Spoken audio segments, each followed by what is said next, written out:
Hello, I am Víctor Paredes. I am the product manager of Moho animation software, and I want to show you a small introduction about what the software can do, so you can have a better idea of what you can achieve with this. So the first thing is that Moho is a 2D animation software that uses a skeleton to animate the characters. So for instance, if we see this character, this is made with this skeleton, and I can simply move the parts of the skeleton and that will create an animation there. So we have different parts of the skeleton and they are simply bending the characters in the way I want to move them. So we have other bones here that we call smart bones that allow us to control different parts of the body. So for instance, this one is creating a blink movement, and this one moves the eyes up and down and right to left. And you can even add movement to open and close the mouth, or even simulate a 3D rotation of the character. So I can use this one to simulate that the character is rotating. But again, everything here is flat, everything here is 2D, so it's all a simulation of a 3D character. And the way this works is very simple. Let me just show you in a new file.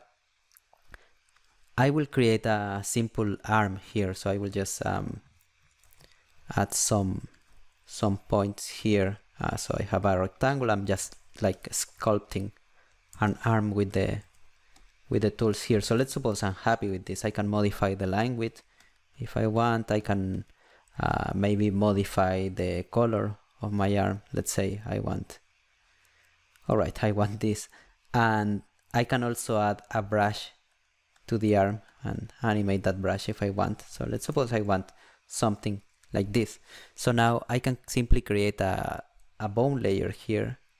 So I will create a bone layer and then I can put this arm inside of the bone layer. Okay, and now I can add a couple bones here. And if I test these bones, you can see now I can bend the arm. Alright, and it's working very well, but I still don't like how it looks here. Do you see when I bend it here in the middle? I don't like that part. So what I can do is I can simply go to window and open the actions window here, and with this window I will just select the bone I want to fix. In this case I want to fix the movement of this bone, so I just select it and create a new action. And now I can tell the software, okay, every time this bone rotates up, I want the points to move in this way. So I can simply modify the points. I can modify the position of the points. I can modify the curvature. I can modify the line width if I want. I can even change the color of the character if I want to do it for some reason. So now I have that. So once I am happy with it, let's suppose I'm very happy with this result. So I can go back to the main line. And now if I test my bone, it will do exactly what I want it to do. And you can apply the same principle to a face. So for instance, let me just create something like a face. I will just create some circles here. So let's suppose, alright, let's suppose I have this. This is the character I want to animate. Alright, so now I can create a bone layer, and I can put this vector inside of the bone layer. And again, I can create a couple bones. If for some reason I want to bend this character, I can do it. But I can also create an extra independent bone here. And I will reduce the strength of that bone because I don't want it to move any pixel or any point. So I will just reduce that. And now I can create a new action for this bone. And with this action, I can tell the software, okay, every time this bone rotates to the left, I can go to the vector layer here and I can start moving the points to simulate that the character is rotating to the left. So I can modify the pupils here. Maybe I want this eye to be closer here. Maybe I want the nose to do something like that. So I can simply modify, and again, I can modify the line width, the curvature, the color, anything. So let's suppose I'm happy with this. Alright. So now I go back to the main line here. And again, I can bend my character, but now I can also rotate it. So you can see how I am simulating a 3D rotation with this character. So now if I go back to the monster, you can see that the monster has several actions that were created just in the way I show it to you. And the head turn is done in a similar way. So even if I go to the vector layer of the monster, you can see this monster is created with points, and those points move to simulate that rotation. So it's the same thing, and I can even come here. So for instance, I can see this arm, and you can see this arm is rotating. It's curved when it rotates, but I can go here and I can modify the action. So I can say, okay, I don't want it curved when it rotates. I want it to be sharp. So I will just modify that. So I'm just modifying the action here. And now if I go back to the main line, now every time this rotates, it will be sharp. It won't be curved anymore. So you can even modify that after you rig the character. Another thing that is nice is that you can have more complex hierarchies for your characters. So for instance, if you see these characters, you can see we have the bat and we have the children, right? But if I come here to the bat, you can see I can simply animate the bat, and the feet of the girl are attached to the bat, and even they are attached even when I simulate a 3D rotation of the bat. So this is all again made with actions. You can see all the actions here. There are not that many. I mean, it has more than the other character, of course, but it's not too many. And you can see how the feet are following that. So you can keep the feet always touching the bat, and we have other controls here. And also move the pupils or simulate a blink. So you can see how this character moves. Now, another thing that you can do with Moho is that you can import Photoshop files. So a nice thing about importing Photoshop files is that if you create a Photoshop file with several layers and several groups and you import that into Moho, Moho will import all those groups and all those layers here. So you can see here I have all the layers that were coming from the Photoshop file. And another nice thing is that we have real-time connection with Photoshop. It can be Photoshop, it can be Clip Studio, Krita, GIMP, any other software you can use to paint.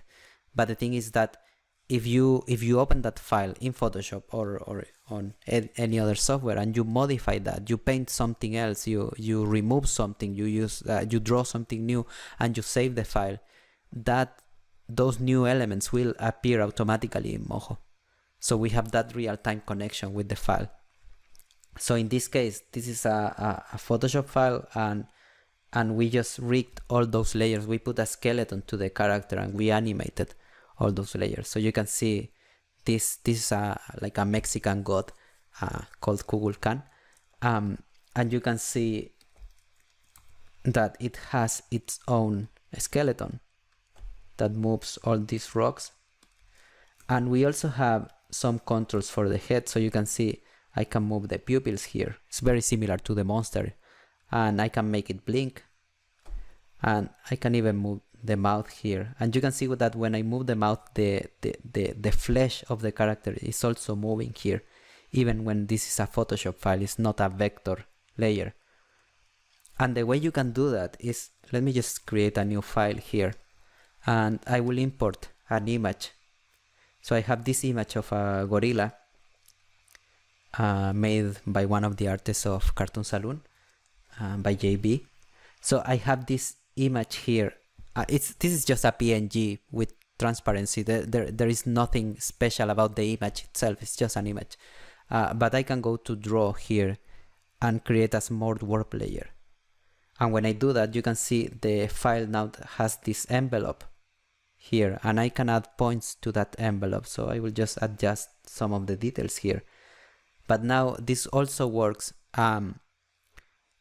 to animate the character. So let's suppose I want to animate the mouth of the character. I can simply add points to the parts I want to animate. So in this case, I want to animate the mouth. So I'm just surrounding the mouth with some points. And let's say this is what I want. And now let's suppose I want to create an animation in the second one. So I will just move here to second one. And now I will select these points. And I can simply scale them. And now I have this animation happening. So I have that. because I added the points and then I added the details. Let me just remove that for now. Another thing we can do is also to create a bone layer and put these two layers inside of the bone layer. And now I can create a skeleton for this. So I will just create a base bone here and then a couple bones here just to bend the character for now. And I can also create a smart bone for this. So I will just create a bone here. I will reduce the strength because I don't want this bone to move any pixel or any point. So I will just reduce the strength, but now I will create an action for this bone. So I will select this bone and create a new action. And I will tell in this action, okay, every time this bone rotates up, I want the points to move in this way. Alright, so let's suppose I'm happy with that. And now I can create a second action for the same bone. And I will tell the software, okay, every time this one rotates down, I want the opposite to happen. So I will just move the points down like that. Alright, so now I have two actions for that bone. So now I can go back to the main line. And now I can bend my character here, but I can also modify that. So I have a control now. And it is working well, but for instance, I don't like how the ear looks here because the mouth is distorting the ear, if you can see. So what I can do is I can simply go back to frame 0, select the layer with the mesh, and I can add some points to protect the ear from that movement. So I'm basically separating the ear from the mouth by adding this line. So now if I move the mouth here, you can see the ear is not being distorted anymore. So you can modify your character after you animated it. And you can apply this to an illustration or any image or to a photograph you could take. So for instance, this is a clay character we created and we just took pictures to the clay and then rigged the character here. So it's the same principle. You can see the bones floating there. You can see the bones that contour different parts of the body. You can see how the mouth is moving and how the blink is doing some stuff there and how you can move the eyes too. So it's basically the same principle. You can see the actions here, but we have this character and we can simply animate it. Another very useful tool coming with Moho Pro is the Vitruvian Bones. This is based in the drawing of the Vitruvian Man, and you can even see that the icon here is a small Vitruvian Man there. So with this tool, you can switch between different legs and arms, or basically any part of the body, and you can have different drawings and different bones for those parts, but keeping the structure of the character. So you keep the skeleton of the character, but you have new drawings. So you can see here how the arms and the legs are switching, but everything is still in place. So I can switch between different arms or between different legs, and you can see how the character is still working. So you can set up this, you can set up different arms, different legs, or even change like the head or the entire body if you want. And you can continue adding stuff like this to your rig, so you can get an animation that looks way more closer to traditional animation. Another thing I want to show you is that if I go back to this file, and you can see these bones here, these two bones here, they are bouncing a little bit. I don't know how visible that is here, but they are bouncing a little bit. And that bounce is created with dynamic bones that is animated automatically. So those bones are basically reacting to the movement of the character. So if the character moves more, so let's suppose I will shake the head just to simulate that, just to force the bones to move. So you can see those bones are reacting to that shake. And I can even change the values of that. So I can select these two bones. Let me just turn off the GPU here. I can select these two bones and you can see them shaking. And I can go to the bone constraints here. And I can say, okay, I want more torsion for this bone. So if I increase that, you can see they are moving way more now. Or maybe I want less spring value, so they will bounce less. So now they are a bit softer, maybe too soft, so I will add more spring there. So we have that. Or we have damping too, so I can modify that damping. So that means that the bigger that that value is, the sooner the bones will go back to the original rotation. So we have that, and we can modify that in real time to see how it works. And applying that same principle, we also have wind that you can apply to the file. So here's another Photoshop file that was imported by from Photoshop. So this is an illustration from Maria Pareja, and you can see the plants here. They are moving, and they are moving automatically with the wind tool. So you can see these keyframes here. These are the keyframes of the wind. So I will just to show you, I will remove these keyframes, and you can see how the wind is affecting there. And this arrow is actually the wind. So if I modify the direction of the arrow, you can see how the wind is behaving in a different way for the plants. So I can modify the strength of the wind to make it way stronger, for instance there. I can modify the turbulence. So I can add more turbulence, and that means that the movement of the wind will be more chaotic. And I can add frequency to that turbulence. So now you can see it's the turbulence is moving way faster. So I can modify those values, and I can animate the values. I can add keyframes to any of those values. So I can change the direction, the strength, the turbulence, anything. And I can even change the particular values of any of the bones, the individual values of each bone, so they can have their own material to react. Another thing, so with this tool you can create several different characters. So far I have been showing you like kind of simple characters, but this is one character from Puffin Rock, the TV show. So I just wanted to show you that I didn't make this one. This one was created by the Cartoon Saloon team. But here you can see how the head rotation works, and how this also has those actions. And you have different controls to move the eyes, to control the blink, and to move the size of the pupils. And also we have other actions. So if I go here to regular, since this is a TV show, there are many actions that will be repeated in several times in different episodes. So for instance, here we have several actions that you can repeat, so you can just give them to the animators. For instance, we have a run cycle here, so the character is just running. We have some other running here, or we have a jump action. So you see, you can import those actions into your scene, and they are already animated, they are already ready to go, and you can even modify them after you imported them. So you can add your own special personality to any of these actions.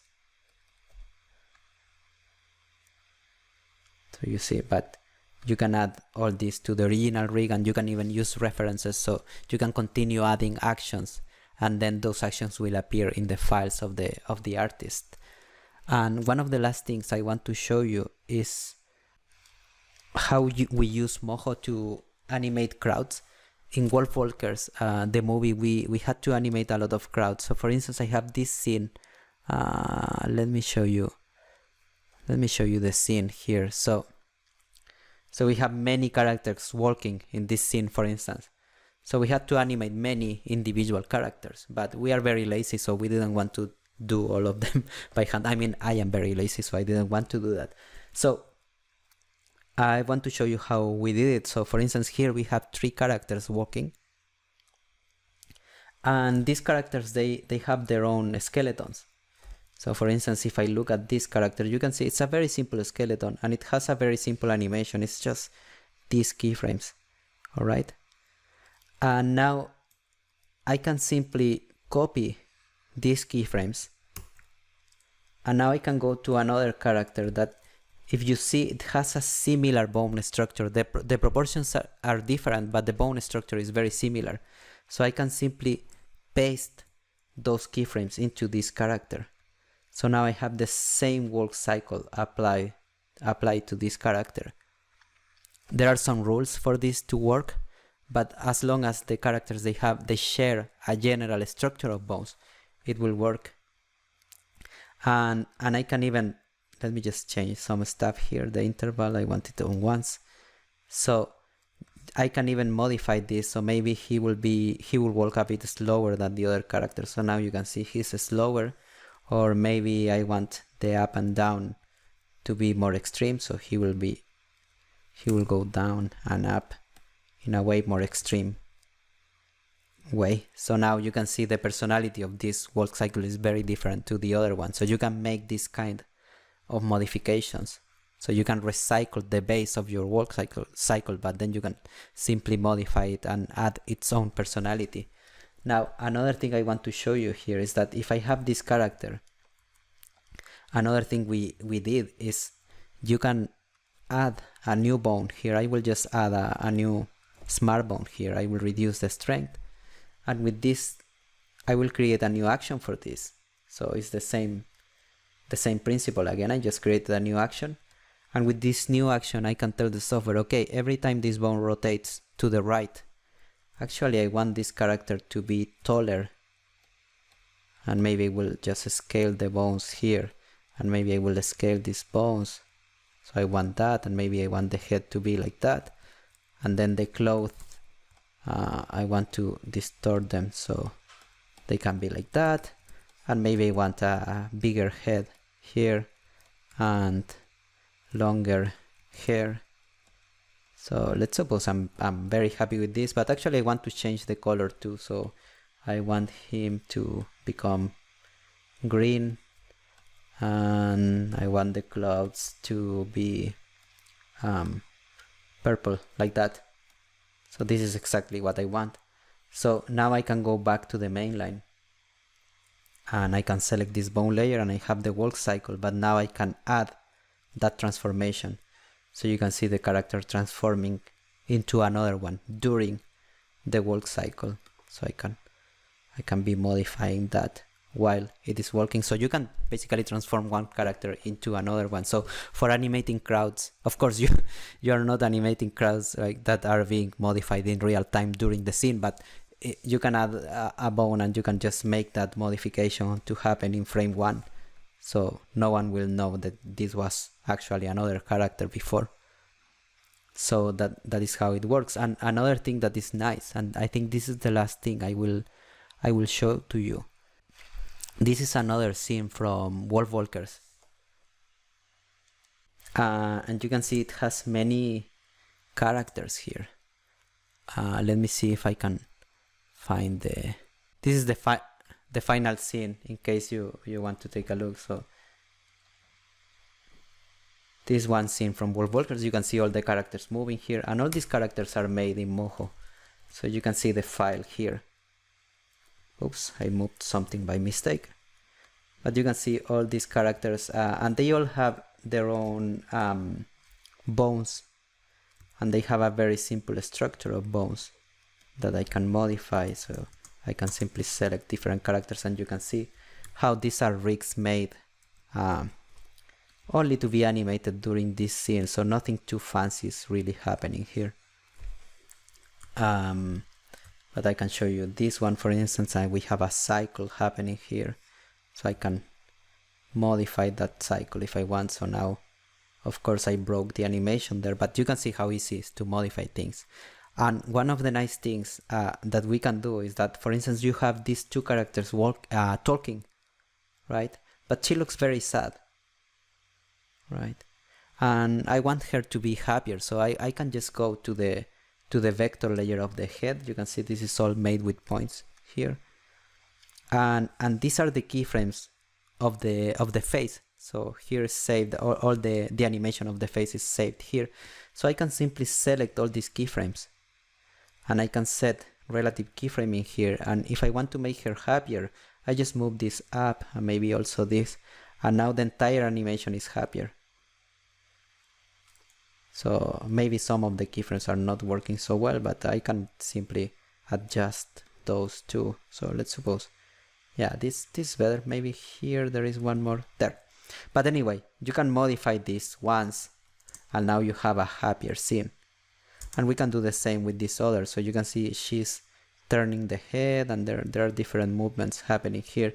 But even then, I can simply select those keyframes, and I can make her happier, and now the entire animation is happier. So basically we have tools to make people happier in the scenes, even when it is not the real mood of the scene, but who cares? So that's it. That's a very brief, I know the video is not so brief, but this is a very brief showcase of what you can do with Moho and how you can use it. There are many other uses, there are many other tools. We have been using it a lot for different character animation and background animation too. I wish I can show you that later, but for now that's it. I hope you enjoyed the video. Thank you very much for watching it. It was a bit long, sorry, but I hope you enjoyed it. Bye.